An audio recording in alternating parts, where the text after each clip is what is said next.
안녕하세요. 나는 이혼녀입니다. 지난 영상에서 저는 첫 변론기일에 참석했던 이야기를 했었습니다. 법정이라는 공간은 참 이상합니다. 사람을 보호하기 위해 만들어진 곳인데 그 안에 들어가면 오히려 더 벌거벗겨진 기분이 들더라고요. 그리고 그날 법정을 나서자마자 들었던 그 소리. 야! 짧은 한마디였지만 그 안에는 분노, 경멸, 그리고 익숙한 폭력이 다 들어있었습니다. 저는 그때 생각했어요. 이 사람 바닥을 보여주는 데에는 참 재능이 있는 사람이구나. 그런데 더 이상한 건 저는 그 상황이 전혀 낯설지 않았다는 거예요. 사람의 바닥을 보는 데는 그리 오랜 시간이 필요하지 않더라고요. 오히려 문제는 저는 이미 그 바닥이 익숙했다는 거예요. 왜 저는 이렇게 2번이나 결혼을 하고 또 2번이나 이혼 소송을 하는 이 가시밭길을 걷고 있을까요? 왜 저는 힘겹게 가시밭길을 걸으면서도 누구에게도 기댈 수 없었을까요? 오늘 이야기는 그 질문에 대한 아주 작은 시작입니다. 가족관계 증명서 그 종이 한 장에는 내가 어디에서 왔는지, 누가 나를 세상에 데려왔는지가 아주 건조하게 적혀 있습니다. 저는 최근에 이혼 소송에 필요한 서류들을 발급받다가 그 종이를 뽑아들고 한참을 멍하니 바라봤습니다. 이름 4개. 우선 이혼 소송 중인 남편, 그리고 저, 아빠, 마지막으로 생모. 생모라고 하니까 좀 이상하시죠? 생모라고 하는 이유는, 아마도 그분이 저를 낳으셨기 때문일 거예요. 아닐 수도 있지만, 가족관계 증명서에 그렇게 적혀 있으니, 일단 생모라고 생각해야 되는 게 맞겠죠. 지금 현재 아빠의 부인이죠. 계모. 계모는 제 가족관계 증명서에는 없습니다. 여러분들도 잘 아실 거예요. 일단 계모는 혈연 관계가 아니기 때문에 가족관계 증명서에는 없습니다.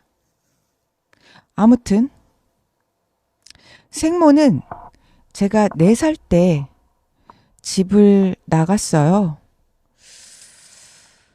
그런데 이상하지 않나요? 평생 함께 살지 않은 사람이 서류에서는 가장 또렷하게 존재한다는 거 말이에요. 저는 아직 살아있고, 아빠도 살아있고, 그리고 생모의 이름도 여전히 거기에 있었습니다. 근데 이상하게 그 이름이 눈에서 떨어지질 않더라고요. 저는 1970년대에 태어났습니다. 1970년에서 76년 사이, 50대인 거죠. 정확히 몇 년생인지는 밝히지 않겠습니다. 아무튼 어느 날인가에 태어났고 지금까지 살아왔다는 거, 그게 제 인생의 가장 정확한 요약입니다. 제가 4살 때 생모는 아빠와 이혼을 했습니다. 저 4살이요. 사실 저는 생모가 저를 버리고 떠나던 날의 모습과 상황을 생생하게 기억하고 있습니다. 그 기억은 쉽게 꺼낼 수 있는 게 아니어서 생모에 대한 이야기는 다른 영상에서 자세히 해보도록 하겠습니다. 생모가 떠난 후에 기억 속 어린 시절엔 늘 아빠만 있었어요. 그래서인지 아빠와 저는 특별했습니다. 아빠는 저를 끔찍하게 아꼈고 아빠이자 친구였고 보호자였고 저에게 있어서 아빠는 그냥 세상 그 자체였어요. 그런데 제가 7살이 됐을 때 아빠가 한 여자를 집에 데려왔습니다. 지금도 그 상황이 기억나요. 현관문이 열리고 그 사람이 안으로 들어왔을 때 저는 속으로 이렇게 생각했어요. 아, 천사다. 정말 예뻤어요. 7살짜리 눈에도 확 들어올 만큼. 근데 아빠 회사의 여직원이었다는 건 나중에 알았거든요. 그냥 그때는 예쁜 사람이 우리 집에 왔구나. 그게 전부였어요. 게다가 그 사람은 저한테 너무 잘해줬어요. 웃어주고, 안아주고, 예뻐해주고, 같이 놀아주고. 7살짜리한테 천사처럼 굴면 어떻게 되겠어요? 그냥 완전히 반해버리는 거죠. 7살 꼬마 눈엔 얼굴 예쁘면 다 천사잖아요. 아빠가 이 사람이랑 결혼할 거야 라고 말했을 때 저는 손뼉을 치면서 너무 기뻐했어요. 이제 나에게도 엄마가 생긴다고 생각했으니까요. 진심으로 기뻤어요. 그런데 그 천사가 2년 만에 발톱을 드러낼 줄은 꿈에도 몰랐어요. 그 사람이 우리 집에 들어오고 나서 처음 얼마 동안은 나름 행복했습니다. 이 나름이라는 단어를 쓰는 게 좀 슬프긴 하지만요. 아빠와 저의 관계도 좋았고 집안 분위기도 나쁘지 않았어요. 그런데 언제부터였을까요? 아주 천천히 그리고 아주 조용하게 뭔가 바뀌기 시작했어요. 처음엔 그냥 느낌이었던 것 같아요. 아빠의 시선이 조금씩 다른 곳을 향하는 느낌이랄까요? 저한테 오던 따뜻함이 뭔가 조금씩 옅어지는 것 같았어요. 초등학교 2학년 9살 그때부터였어요. 그냥 평범한 날이었는데요. 제가 마당에서 뛰어놀고 있었어요. 정말 그냥 아무 이유 없이 신나는 날 있잖아요. 날씨도 좋았고 바람도 좋았고 그냥 애들은 그렇잖아요. 아무 이유 없이 웃으면서 까르르 까르르. 그때 계모한테 달려가서 메롱 하면서 혀를 내밀었어요. 그냥 아이들이 좋아하는 사람한테 장난치는 거잖아요. 기분이 너무 좋을 때 나오는 그런 행동이고 그때 하는 메롱이었던 거예요. 근데 그때 제 입에 카라멜이 있었거든요. 요즘 파는 그런 작은 카라멜이 아니라 그 정육면체 크고 진한 밀크 캐러멜이었어요.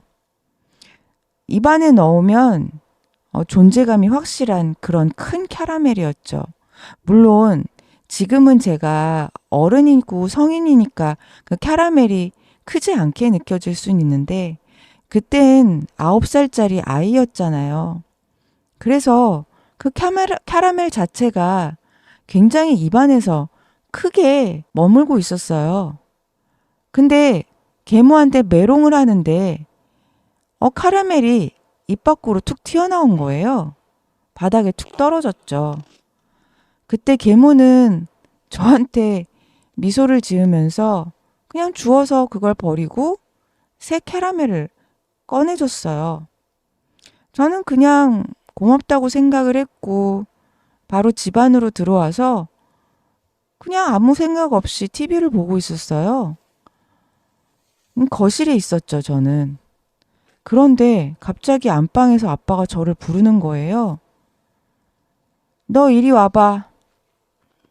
그래서 저는 아무 생각 없이 천진난만하게 아빠 왜? 하며 안방 문을 열었는데 아빠는 저를 보자마자 아무것도 묻지 않고 이렇게 말했어요. 네가 감히 엄마한테 침을 뱉어? 이러면서 제 뺨을 후려치는 거예요. 9살짜리 어린애의 뺨을 무자비하게 후려쳤어요. 9살이었어요. 맞은 것보다 왜 맞았는지를 알 수 없는 게 너무 공포스럽고 무서웠어요. 침을 뱉었다고요? 저는 계모한테 침을 뱉은 적이 없어요. 그저 기분 좋아서 메롱한 것뿐인데 그것도 좋아하는 사람한테. 근데 그게 침을 뱉은 게 됐어요. 저는 그냥 주저앉아서 울었어요. 뭐가 억울한지 설명도 못하고 왜 억울한지 정리도 안 된 채로 그냥 엉엉 울고만 있었어요. 지금 생각해보면 계모가 아빠한테 뭐라고 했는지 대충 알 것 같긴 해요. 이랬겠죠. 저 애가 나한테 침을 뱉었어요. 그렇게 말했겠죠? 아빠는 저에게 그 어떤 것도 확인하지 않았어요. 저한테 어떻게 된 거니? 한마디도 묻지 않았어요. 그냥 계모 말만 믿었던 거죠. 저는요, 그게 아직도 이해가 안 돼요. 설사 제가 진짜로 침을 뱉었다고 해도 먼저 물어봤어야 하는 거 아닐까요? 초등학교 2학년짜리한테 어떤 상황이었는지, 왜 그랬는지, 진짜 그랬는지, 그 한마디 물어보는 게 그렇게 어려운 일이었을까요? 아이 이야기 한 번, 어른 이야기 한 번, 그 다음에 판단해도 늦지 않았잖아요. 그날 이후 저는 알게 됐어요. 아, 이 집에서는 사실보다는 계모의 이야기가 더 중요하구나. 나는 설명할 수 없는 사람이구나. 그런데요, 동화 속 계모들은 직접 나서서 주인공들을 괴롭히잖아요. 백설공주의 계모는 직접 독사과를 줬고, 신데렐라의 계모는 본인이 직접 신데렐라를 구박했잖아요. 걔네들은 차라리 솔직하기나 하죠. 나쁜 짓을 자기가 직접 하니까요. 근데 제 계모는 달랐어요. 본인이 직접 나서지 않았어요. 자신의 손을 더럽히고 싶지 않았나 봐요. 대신에 관계를 더럽혔습니다. 아빠를 움직였고 아빠가 저를 미워하게 만들고 아빠의 손으로 저를 직접 때리게 만들었어요. 이건 뭐 동화 작가들이 봐도 한 수 배웠습니다 하고 절할 수준 아닌가요? 저는요, 나이가 들고서야 이게 얼마나 고단수인지 알게 됐어요. 그런데 더 무서운 게 뭔지 아세요? 지금 계모를 보면요, 사실 그렇게 머리가 좋지가 않아요. 말도 허술하고 행동도 어딘가가 촘촘하지 않고 이간질의 수준도 생각보다 참 허술하기 짝이 없거든요. 근데 그 허술한 이간질에 아빠는 그토록 쉽게 평생 놀아난 거예요. 어떻게 그 말도 안 되는 이간질에 평생을 넘어갔을까요? 사랑에 눈이 멀면 딸 자식의 억울함 따위는 안 보였던 걸까요? 아니면 캐러멜과 침도 구별 못할 만큼 판단력이 흐렸던 걸까요? 계모보다 아빠가 더 이해가 안 됩니다. 아빠가 저한테 조금씩 멀어지기 시작한 게 그때부터였던 것 같아요. 처음에는 오해였어요. 그 다음에는 폭력이었고요. 그 다음에는 제가 아빠에게 다가갈 수 없는 것이 너무나 익숙해졌어요. 계모의 이간질은 초등학교 2학년에서 끝나지 않았어요. 제가 중학생이 되어도 고등학생이 되어도 성인이 되어도 쭉 이어졌어요. 저는 어느 순간부터 아빠한테 다가가는 게 겁났습니다. 아빠의 눈을 마주치는 것도 겁났어요. 이상하죠? 친아버지인데 제가 세상에서 제일 사랑하고 좋아했던 사람인데 그 사람이 저한테는 언젠가부터 사람이 아니라 두려움이 됐고 그 두려움은 시간이 지나면서 무서운 악마가 되었습니다. 지금 돌이켜보면 그게 다 계모의 세뇌였다는 걸 압니다. 아빠를 두려워하도록, 아빠에게 다가가지 못하도록 그렇게 만들어진 거예요. 몇 년 전까지도 저는 아빠의 눈을 제대로 못 봤습니다. 세상에서 가장 먼저 나를 지켜줘야 할 사람이 세상에서 가장 설명하기 힘든 사람이 되는 것. 50대가 되어서야 그게 이상하다는 걸 깨달았어요. 2번의 결혼, 2번의 이혼 소송. 힘들었냐고요?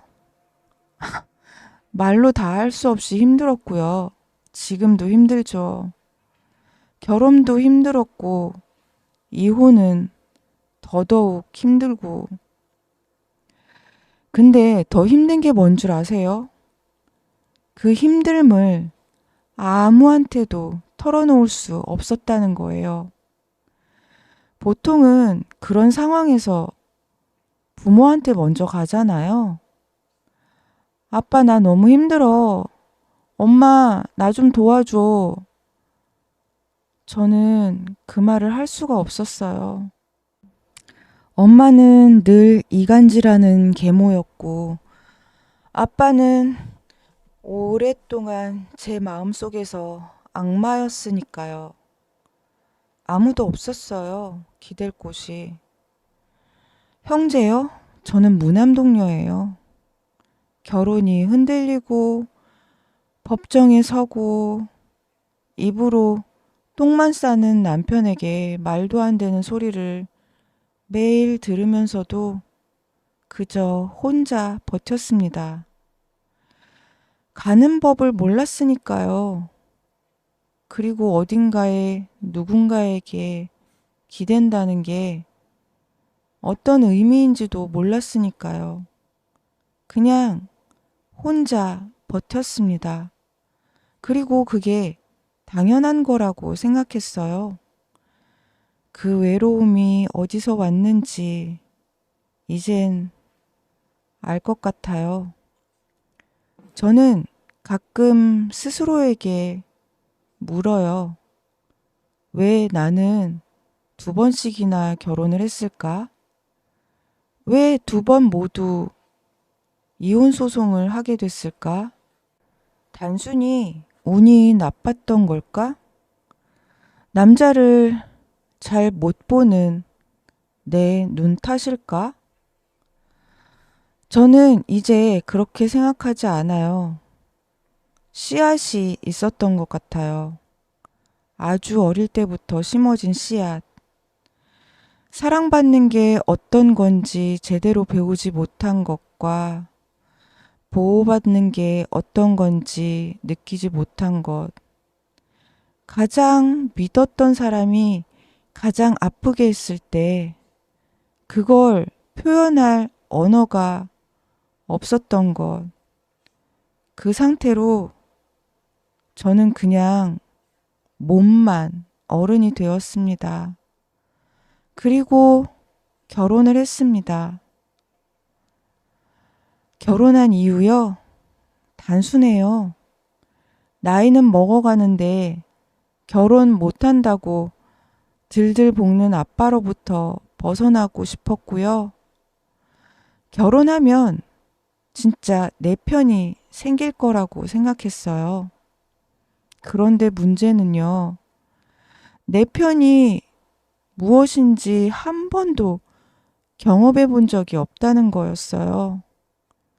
그래서 저는 내 편이 아닌 사람을 내 편이라고 착각했던 것 같아요. 그 씨앗이 자라서 어떤 사람을 선택하게 했고 또 어떤 상황을 반복하게 했는지 그 결과가 지금인 거죠. 오늘 이야기 하나만으로는 설명이 안 됩니다. 이건 시작이에요. 빙산의 아주 작은 조각일 뿐입니다. 과거로 돌아갈 수 있는 타임머신이 있다면 나는 어디로 돌아가면 좋을까? 9살 마당에서 뛰어놀면서 캐러멜을 먹었던 그날? 아니면 계모가 우리 집에 처음 들어왔던 날? 아니면 그 이전으로 한참 더 내려가서 생모가 집을 떠나던 날? 아니에요. 저는요, 그보다 훨씬 더 이전으로 가고 싶어요. 제가 태어나기 전으로요. 이건 제 삶이 싫다거나 죽고 싶다는 말이 아니에요. 제가 지금까지 살아온 이 인생이 다른 방식으로 시작될 수 있다면, 다른 출발점에서 시작할 수 있었다면 어땠을까? 그런 상상을 가끔 해요. 하지만 과거로 갈 수는 없으니까 저는 지금 이 기록을 남기고 있습니다. 제 성장 과정을 다 보여드리지 않고는 지금 상황을 설명할 길이 없기 때문에 앞으로 카테고리를 따로 만들어서 하나씩 하나씩 꺼내 놓으려고 합니다. 저는 이제부터 제가 자라온 이야기를 하나씩 풀어볼 생각이에요. 제가 자라온 그 척박한 땅을 보여드리지 않고서는 지금 제 상황들을 여러분들은 이해하시기 힘들 테니까요. 꺼내기 힘든 이야기들이라 아마 쉽지는 않을 것 같아요. 근데 이 이야기들을 하지 않으면 지금 제 상황들이 설명이 안 됩니다. 2번의 결혼, 2번의 이혼 소송, 아무한테도 기댈 수 없었던 그 긴 시간들, 그게 다 어디서 왔는지 천천히 하나씩 하나씩 꺼내놓겠습니다. 오늘 이 이야기를 듣고 계신 여러분 중에 비슷한 경험을 가진 분들이 계실지 모르겠습니다. 계모가 아니더라도, 악마 같던 아빠가 아니더라도 어떤 형태로든 내 편이어야 할 사람이 그렇지 않았던 경험. 그 상처는 나이가 들어서도 사라지지 않더라고요. 다만 조금씩 이해하게 되기는 해요. 왜 그랬는지, 그게 나 때문은 아니었다는 거를 알게 되더라고요. 오늘도 기댈 곳 없이 홀로 서 있는 모든 분들께 이 영상을 바칩니다. 우리는 누군가에게 보호받지 못했지만 우리 스스로를 보호할 수 있는 어른이 되었잖아요. 우리가 누군가의 보호를 받지 못했던 이유는 어쩌면 처음부터 보호받아야 할 존재로 태어나지 않았기 때문인지도 몰라요. 그냥 둬도 빛나는 것들은 서랍 속에 곱게 모셔두면 되죠. 다치지 않게, 깨지지 않게. 하지만 우리는 다릅니다. 뜨거운 용광로를 견뎌낸 쇠만이 가장 강하고 예리한 검이 되듯이 우리는 보호받지 못한 것이 아니라 보호 따위가 필요 없는 무언가로 만들어지는 중인 겁니다. 다음 영상에서 또 이어가겠습니다. 다음 이야기는 조금 더 깊은 곳으로 들어갈 거예요. 저는 어디 안 갑니다. 천천히 계속 이야기할 거예요. 이번 영상도 끝까지 시청해 주셔서 감사합니다.